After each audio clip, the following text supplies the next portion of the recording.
All right, we have on the David Weck. I'm fucking pumped for for this episode. This is gonna be great.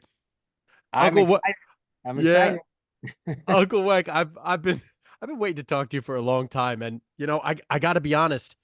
I've been I've been so I don't know in my own world between business and different things that you fell off my map, and then Fred Duncan. Do you know who Fred Duncan is?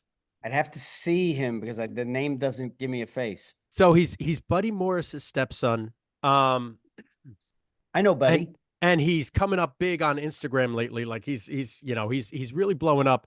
And Fred texts me, he goes, There's there's a Twitter account you got to start following. I said, What's that?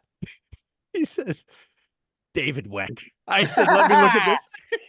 Bro, I Hey, if he's saying it, then that's good, right? If he's saying it, then we know. bro, I looked, I took one peek at your Twitter and I was like, oh, I'm fucking following this guy. Yeah, I do. I thrash those motherfuckers on Twitter. I do not block you on Twitter. Okay. You want to, on Instagram, you make one stupid comment, you are blocked forever. But you can come find me on X and try to fight there because I will humiliate you in front of your peers. And that humiliation is your salvation. Bro, I got such a kick.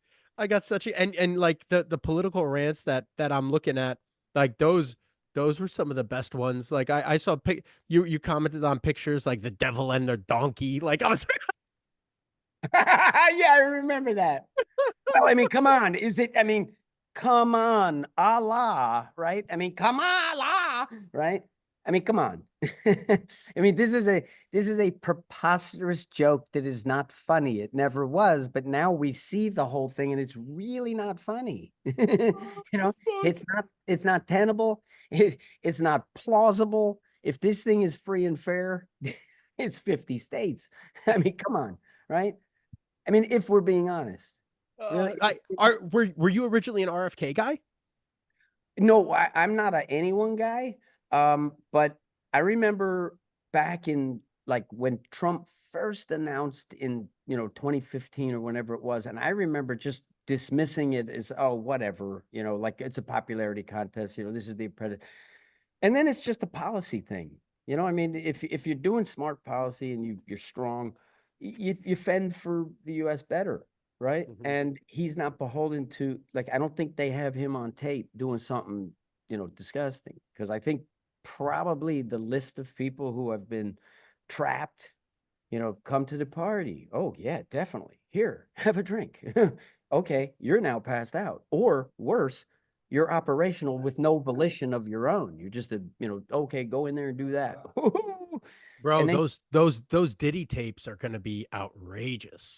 well, what I'm going to do is I'm not going to watch any of them because I don't want that going through my mind. Yeah. But I want to know the name and I want to hear just the top line description. That's it. No details. Just, okay, how old was the person? How many were there? What was the crime? Okay, gallows, go, drop, twitch, still, next, go. Like, I think that may have to be what happens Yeah. to get us on track to telling better stories to God's glory. That is why we exist, is to live incredible, amazing stories for God's glory. I was an actor, okay? And when you're an actor, you get a script. And the first thing that you do is you say, okay, what would I do if I were that character and these are the circumstances? So you have a reference point. What would I do? And then what would the character? And you sort of bridge those two things together. So if I were cast in a movie or play or whatever as God, okay, well, who are you? There's no beginning, there's no end, and you know everything. There's never anything that's ever going to be surprising, everything that's ever going to come across that you don't know. That is, shoot me now, right? I mean, can you imagine eternity? Nothing ever surprises you. Everything is perfect, nothing surprises. If I'm God, I'm like, all right, I'm going to set up a game. Eat or be eaten. That's the fundamental law, eat or be eaten. It's happening at every level, right? Every level. And if I'm God, I'm going to say, all right, I'm going to create creators. I'm just not going to know. I'm giving them the free will, right? And now it gets a little boring with just Adam and Eve. That's rated G.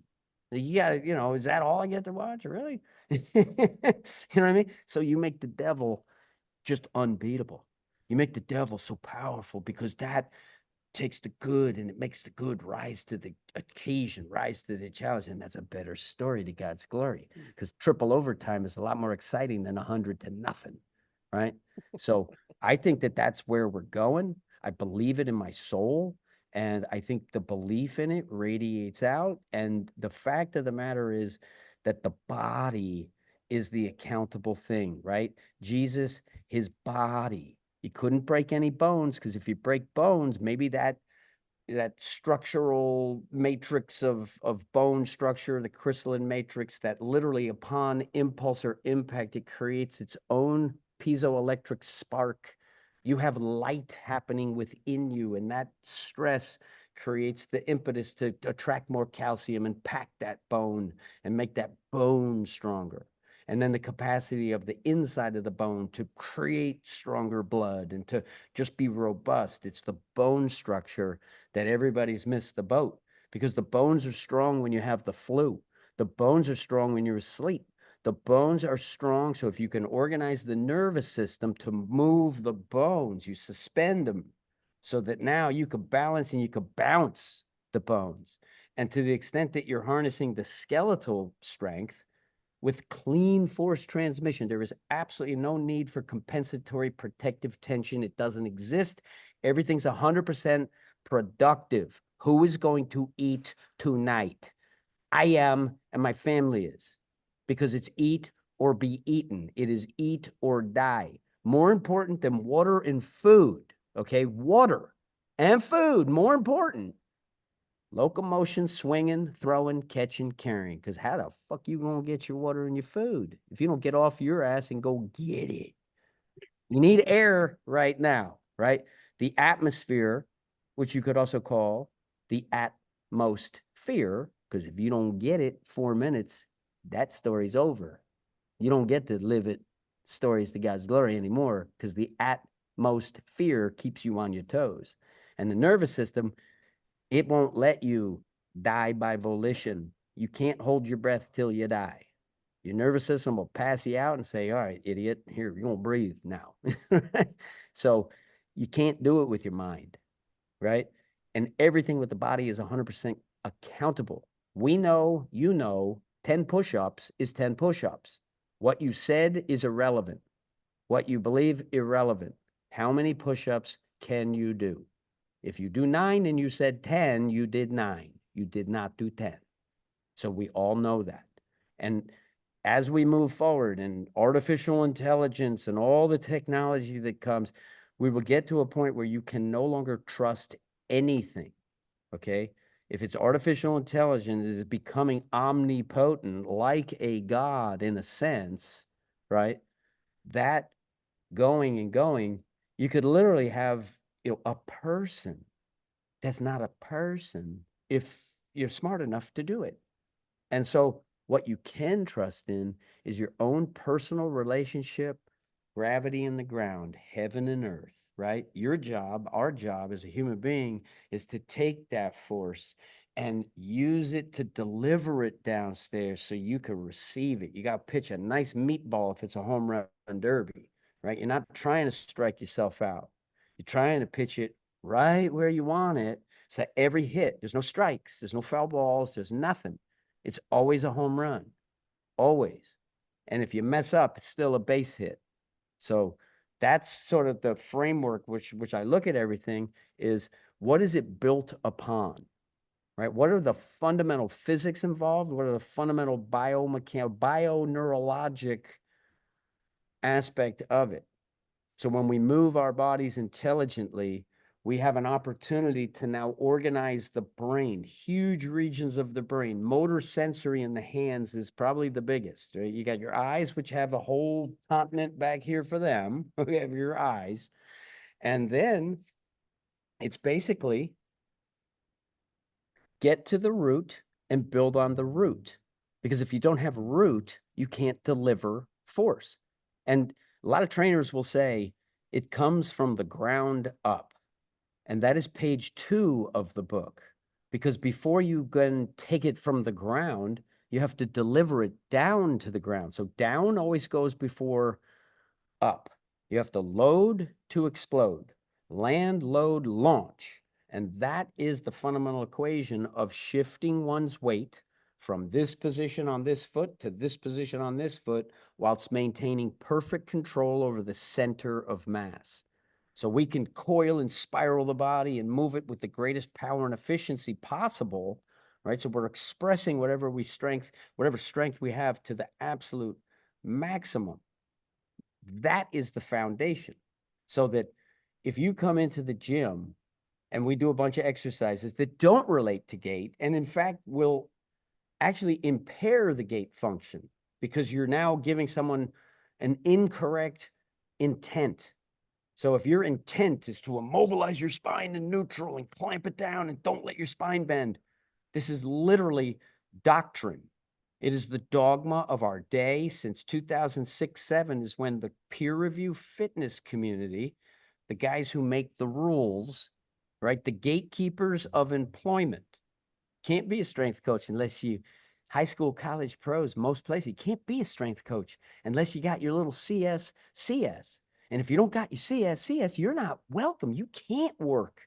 Now, that means you have to pass the test. What are the questions? What are the answers? You have to intentionally answer those questions incorrect if you want to pass their test. All right, that is how upside down the whole thing is. And nobody is more insecure and fearful and jealous of others than scientists. So a scientist is not competing for money. They are competing for their self-esteem. They need to be the smartest. They need to have figured it out. And every other scientist at the convention needs to be wrong for me to feel good. Because if I'm not top dog in science, well, where am I? I'm not the top dog. And the problem is they have a dog mentality with the dog balance, whereas what we want is we want the dog mentality with the cat balance. Okay, if you throw a cat in the air and he's upside down, he's not out of balance. He knows how to spot, he knows how to external, internal, and he knows how to flip himself to land on his feet every time. If you throw a dog in the air, I mean, he doesn't know what to do. He's going to land on his back, right? But we need the dog mentality, right? We need those who are part of the team, right? You want the guy next to you to succeed. You're not trying to make him fail to make yourself stand out better. You're making him better to make you better. When I play football, Tuesday, Wednesday practice, we're going all out, because we go all out now, we're better on Saturday. So the best thing you could do as my teammate is try to beat me in practice, right? Because now we're both feeding each other the best that we got. So when you go on Saturday, you're up for it, right? So the competitive fire is an essential aspect of top performance. Usain Bolt's not going to run a 9.58 unless there's 7 guys next to him and the moment is there. That's how he's going to conjure it up to do something extraordinary. But if he's just, on a track alone, he's not going to run a 9.58. You don't have the same energy. You don't have the same moment, right? And same thing when you're training these guys. You can't train a sprinter individually. You need some, thoroughbreds to train thoroughbreds, right? You need that competitive drive. Uncle Well, it's Weck, very simple, isn't it? I mean, I fucking love this dude already, dude. David, man. I love your philosophy, man. You need to go back. Like, when did you even get into have you seen all of this shit go on? Like, when did you start? How did you learn? Go through. So when I was in college, it was always just football, freshman, sophomore, junior. And then once you're a senior, it's like, well, there is no football because I'm Division III and there is no Division IV. So I'm not going to be a pro football player. So what am I going to do? And I worked on Wall Street the summer before senior year. My college is a feeder for, high income professions very smart people who make a lot of money. Where'd you go? Williams College in Oh the shit. Yeah. No, he ain't bullshitting. yeah, it's one of the best academically. So I just realized, okay, I don't want to chase the dollar, live, have the house in the Hamptons and you get on the train every day. Like, you're just making the money. So I didn't want to do that. So I dove into acting. And as an actor, I moved to New York City. And so you got to make money. You don't make any money as an actor at first. So I became a personal trainer. It was just natural. I exercised my whole life. And so I, got my certified and, and all this stuff. So that started in 1992. And then by 1999 is when I invent the BOSU ball. And what the BOSU ball did was I worked real hard to not have to work. So I had the mailbox check coming, every month. So what that allowed me to do was just unplug from the burden of having to deliver, a session that has a beginning, a middle, and an end. I was free to explore. So talk to me. Let me bring you back real quick to the business side of that. How Yeah. did that work with the BOSU ball? Did you invented it? You had it patented, and then Yeah. did you partner with someone? You had the finance connections. Talk to me all about that. I want to learn about that. Yeah. So basically, when I conceived the idea, I knew it was a home run. Like, I just knew it in my gut, like a nanosecond after I thought of what if I cut the ball in half. Literally hit my head on the ceiling because my loft bed was, only about 2.5 feet from the ceiling. And so what happened was I went out to my father's house and I called my agent and I said, look, I'm done acting. I got a better gig. They're like, really? No, you're getting close. And I'm really happy that I didn't get the acting, success, because I wouldn't be doing what I'm doing now, which I think what I'm doing now is what I'm supposed to be doing. The acting was good preparation for it. I'm fearless talking to people. I don't care if you put 2,000 people in a room. I'll get on stage and I don't need a script. Like, we'll just shoot from the hip and this is going to be great. So with the business side of it, I was fortunate to have an angel investor who very favorable loan to the company. So I spent about $300,000 getting the patent and getting the manufacturing, so that by the time I got to the fork in the road of, do I want to run a company and build it, or do I want to license it? And because I felt that my education was inadequate 25 years ago when I invented it, I was like, all right, well, I could teach you how to do push-ups and sit-ups, but like, what else? What's special that I could teach you? Right? From a programming standpoint, from an intent standpoint. So I said, all right, I'm going to license it. And because I had brought it so far along and I had very good intellectual property on it, I was able to do a license deal where it was very favorable. So it wasn't like the standard contract. So when you got the loan, you had the angel investor. Yep. I assume that was a previous relationship, probably someone you trained. No, actually family. Okay, awesome. So the family, they gave you essentially they gave you a loan where you paid interest on the loan, or were they a part owner in the company? Part owner in the company. Okay, and how did you negotiate that split? It's family and we're super close. So it was just, we'll divvy this thing up, fair. The angel investor got 10% ownership and he gifted certain percentage of that to my other siblings. And, they've all made good money from, my brothers sharing it, in terms of Shit, the yeah. ownership. But Yeah, that's and awesome. the reason why you structure it as a loan is because if it's a loan, the investor can write it off as like a bad debt versus an investment where if it goes south, you just lost your investment. So Mm. you control the downside on it for the lender when you do it that way. So he, bought in with an investment very low to get the percentage, but then the line of credit was, the draw that gave me the ability to get on an airplane and go do this and ultimately spend, 130 grand on like a mold to build the thing. So to make one BOSU ball costs hundreds and hundreds of thousands Yeah. to build the tools to make it. So, and that's high stakes poker when you're first Yeah. getting in the game, right? I remember I was at the 11th hour in terms of the final design before we're cutting the mold tomorrow. Okay. So we have to get the CAD file to the manufacturer who's going to build the mold. And the engineer who I helped or I hired to help do this, I don't do CAD, he told me that there was a fatal flaw in the design and we needed to do this. And I said, well, actually, I know this better than you and it's my money. So we're going to do it the way I know is works. And he said to me, he's like, all right, well, then you have to absolve me of any responsibility if, you know, if what you're saying is not right, not my fault, right? And I was right. Okay. So, because I know this better than anyone, right? So, and it's my money, right? I'm hiring you, right? You know, so you're going to do the job for me and I'm going to keep my eyeballs on it because this is life and death.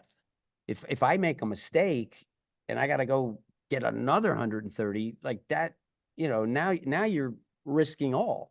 So it was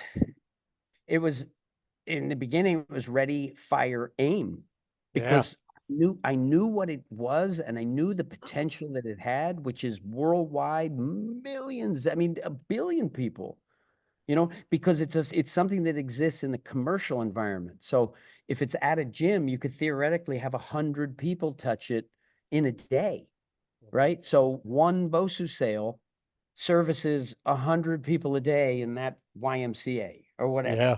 right? So that's what keeps it relevant.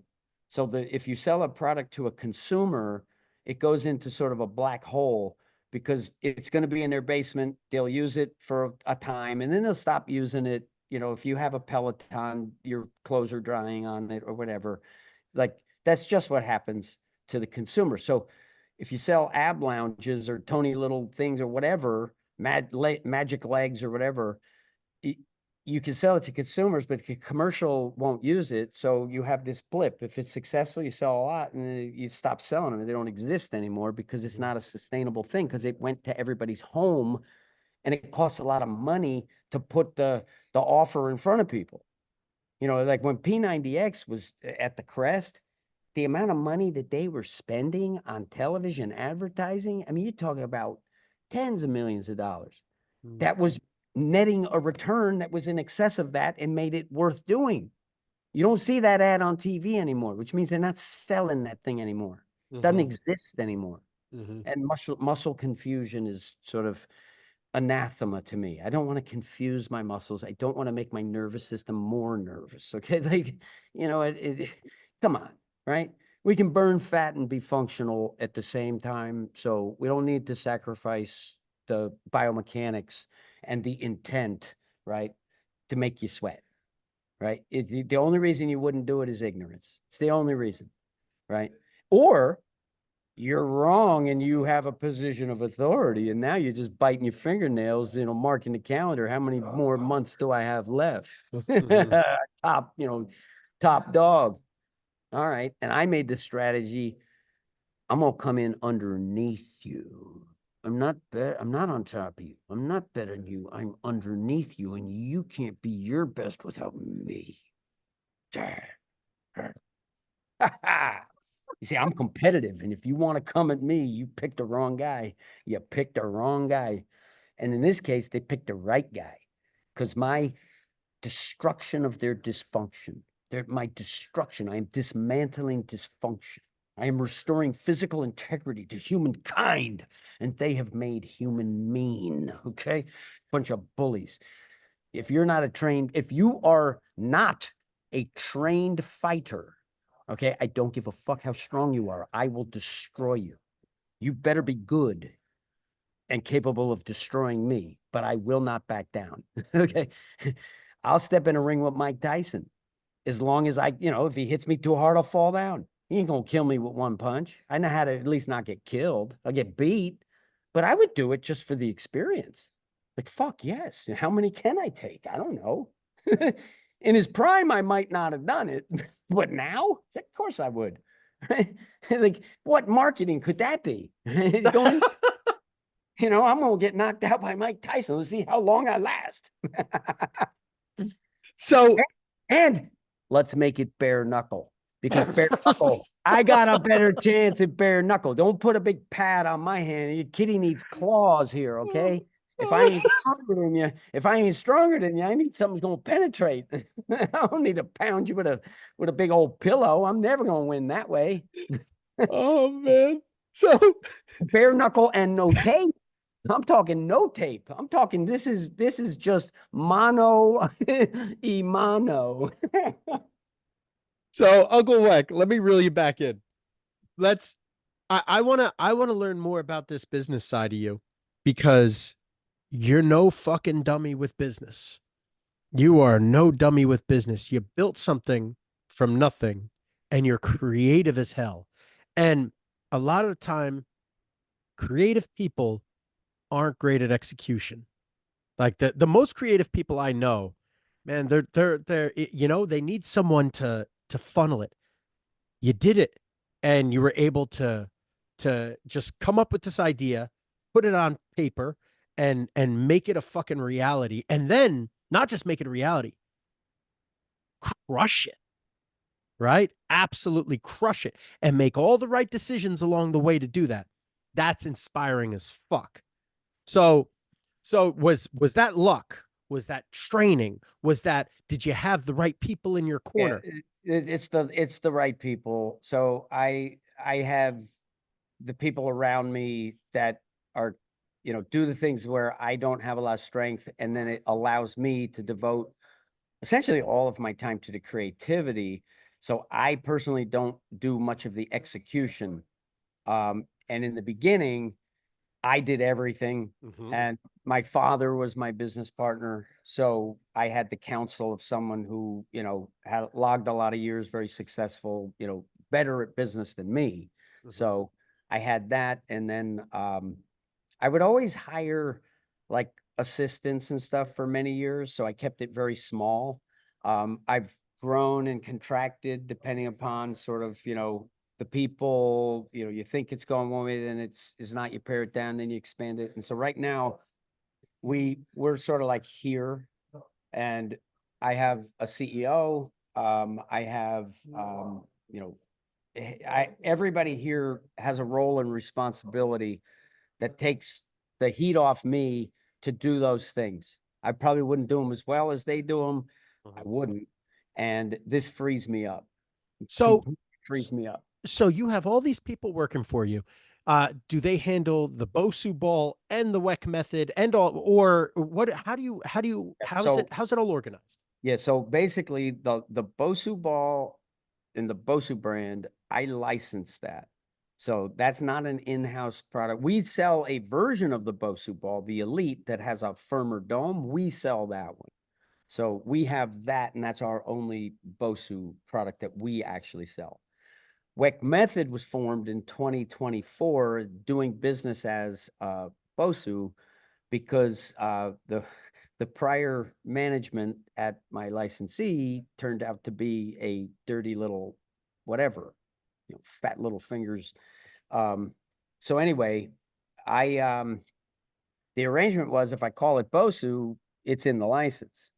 All right, fuck you. Nothing's called BOSU anymore. It's called Weck Method. You ain't gonna take my creativity and exploit me. Whoa. So the person you licensed the BOSU ball to tried Mhm. taking royalties on the Weck method? No. They were doing other things that were, you know, in violation of the license agreement. And the logic on their part is, we're bigger than you, right? So we're gonna do what we want, and Yeah. nobody fucks with me. I don't care if I'm a squirrel. I'm gonna thrash you, right? It won't be Yeah. worth it. It won't be worth it, because you're gonna get cut up, right? You're going to get cut up, and that's just, I'm a fighter, right? If I feel like I have been unjustly harmed, you have an enemy that will not quit. And that's why I am so disgusted with the peer review, because they're teaching dysfunction, masquerading as function. And then they're bullies. There's tens of thousands of these CSCS guys who actively campaign against the stuff that I do. And that's unacceptable to me because it's not even about me. It's about all the other people that are being instructed with bullshit. Non-contact injuries are an epidemic. Now, let's look at the factors. The athletes are 2 times bigger. They're 3 times stronger. Their feet, if you're any good now, you're never barefoot. You're in your little soccer cleats when you're 5 and you're being shepherded around to travel games because you're great at soccer. But your feet are incredibly weak in comparison to the rest of your body. So when you're an NFL linebacker about to go in the Super Bowl and you take your first step and you completely rupture your Achilles tendon, we have to start asking questions like, what the fuck is happening? This is a professional athlete. They're better now than they've ever been. That guy just destroyed his knee and nothing happened. He was just running and his knee collapsed. Like, what the fuck is going on here? Yeah. And so now, peer review, you've outlawed the use of a BOSU ball, which if you want to strengthen and coordinate and make your ankles and your feet bulletproof so that you don't get a lower extremity non-contact injury, BOSU ball is like one of the best stimulus to make your ankles super, super smart and coordinated, right? With load, many times body weight, because the BOSU ball is stable when the dome is up. It is stable. It's like a trampoline. You could jump on the damn thing. Find me another balance product that you could jump on. Go, find it. It doesn't exist. Does not exist. Okay, so now you've outlawed the use of BOSU balls because they make healthy athlete weaker, because we did a scientific study without using fucking BOSU balls, doing stupid programming to prove the point that unstable surfaces make healthy athletes weaker. GFY. Actually, GUFY. The U is un, okay? So you go un, okay? That's what you're gonna do now, goofy. Don't be a goof. Well, be a goofy, all right? Be a goofy for a day. Get on the train with us, because you ain't gonna beat me. That does not happen, because there is only one X on the map. So skate to where the puck is gonna be. Well, the puck is here, Weck Method, center of the universe, and the puck just spins right here. It doesn't spin anywhere else. I discovered it, I defined it, I distilled it, I'm delivering it, and I get naming rights. Is my intellectual property. Yeah, baby. And the Propulse Power Vest that we are launching will be bigger than the BOSU ball, because it is a new plyometric stimulus that takes care of the time on the ground. Because this thing has this spring-loaded weight in it. So basically, when I come down, it, boom, it gives me a jolt and it gets me off the ground faster. This potentiates your nervous system to understand more force, because there is a lot more force, and then get right off the ground. So if I can produce more force in the same or less time, my power goes up geometrically, because the denominator, which is balance, we want that coefficient to be as close to 0 as possible. We want no inefficiency. So that is balance. Now, strength, we want more, and that's in the numerator. When you increase the strength, you increase the power. Power is strength divided by balance in its very simple form if you're talking about actual function. Because without balance, nothing can be tied together. Okay, strength without balance is not functional by definition. Balance is just coordination, and it is activity specific. So why are we not balancing locomotion as the first step? Why are we not maintaining physical integrity as the second step, and the third step, and the fourth step, and every step? Why are we not focused on the quality of gait?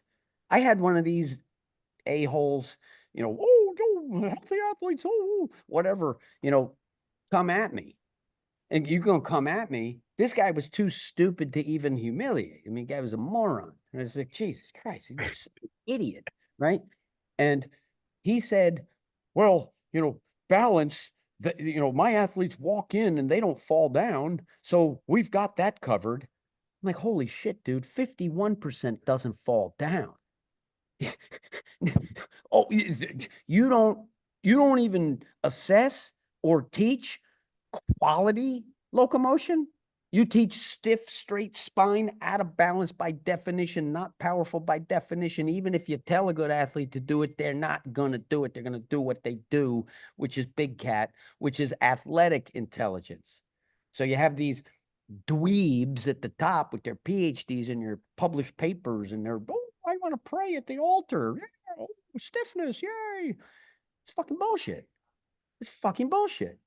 Squats and deadlifts. That's what you're expert at. Okay? Squats and deadlifts. That's it. That's it. Nothing to do with movement is correct. As the golfer's spine passes through the neutral zone at ball contact, have we watched a golfer ever have a straight neutral spine at ball contact? That's an unacceptable, it's not a mistake, it's confusion. If I say adductor when I meant to say abductor, okay, we can forgive the sin. We all know that you just, if you say metatarsal instead of metacarpal, okay, whatever. But golfer, neutral spine, ball contact, that is so far from reality that it's unacceptable. And it's like the king, the emperor is wearing a straitjacket, and all the guys are going, oh, the straitjacket, yay, we love you, yay. Jesus. Look at the non-contact injuries. Now let's ask ourselves, if you do a power-off press, zero aesthetic benefit. Okay, you come in, you do power-off press for an hour, you didn't burn anything, you didn't change anything, you look exactly the way you look when you came in, and when you come out, you do it for a year, and you won't look any different doing that exercise. Now, functionally, we're making backward progress because we're teaching you intent, so that in your mind's eye, you have a goal and you have to accomplish this to do everything else. So if you're doing this and you're power-off pressing, what happens is you're defending the defenseless, and all you're doing is uprooting yourself. If I uproot and the tension's going up, guess what I can't do? I can't drop and load. Guess what? At the speed of life and the speed of sport, there is no time for that glitch to go up before you go down. It's Barry Sanders. You drop your center, you lift your base. That's how you do it. And any upward tension that's uprooting you is a sin. The neural engram is inefficient. It is wrong direction. It is horrible. You are creating an invisible harm especially when nobody knows what the hell they're talking about, which is the case in peer review. Okay, they don't understand locomotion. Their exercises do not relate to efficient gait. And this is just true.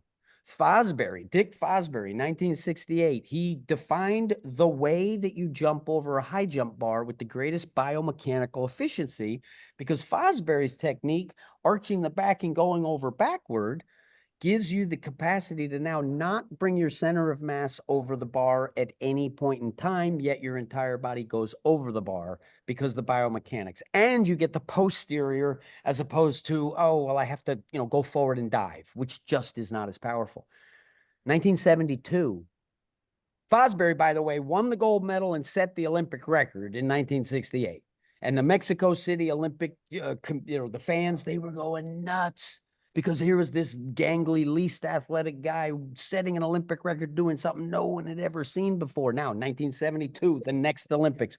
4 years later, you can get a college degree in 4 years. The gold medal was won with the old technique, not as high a jump as Fosbury, but it was the old technique. Why? Because the cognitive dissonance and willful ignorance of the experts who were wrong, refusing to accept the fact that they're wrong. That's what happens. It's a cognitive dissonance. It creates a glacial pace of change, right? We're moving a glacier, and it literally is going like millimeter by millimeter. And now we're getting the melt, and the thing's starting to move. And this is the kind of thing where if you're in my industry, physical education, physical fitness, sports performance, physical integrity, that's my business, okay? And that's everybody else's business. And now they got no choice. N-O choice, because I have given them K-N-O-W choice. No choice. Head over foot, and you don't have a choice. Go drive a UPS truck. Go, dude, go sell real estate. Go whatever you do. Go work as an Uber driver. I don't care what you do. Stop harming humankind with your nonsense as you upset their coordination, as you upset their ability to move. You are moving them away from the ultimate creature comfort, where you're not thinking about your body because it doesn't hurt. That's what we teach. And we are putting an end to this dysfunctional nonsense. All right. I want this episode on X. I want post. Everybody hears the message. Everybody hears the message.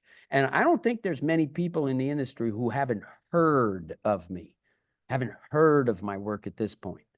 So the awareness is growing. And the reason why it's the new paradigm is because once you start this, you only drill deeper. You don't go elsewhere. There is no elsewhere. We're talking about perfectly balanced locomotion. The human being with sticks, stones, ropes dominated the apex predator. Why? Because we were more efficient than the other animals. And we can sweat. To prop your body up with a vertical potential is extremely difficult to do. We're the only animal that does it like as the default of what we do. It's how we operate. You create the maximum efficiency and potential when you stack it vertical. Okay? That's just the way it works. This is biomechanics and physics. It is the physics and the biomechanics. Biomechanics is harnessing the strength of the skeleton perfectly. If you can't do that, you're not your best. You're just not, right? You have compensation. You have a pinhole in your tire. You got a pinhole in your bucket. And a lot of these guys got spaghetti strainers, like trying to pour water. Can't put out a fire if there's, too many holes in the bucket.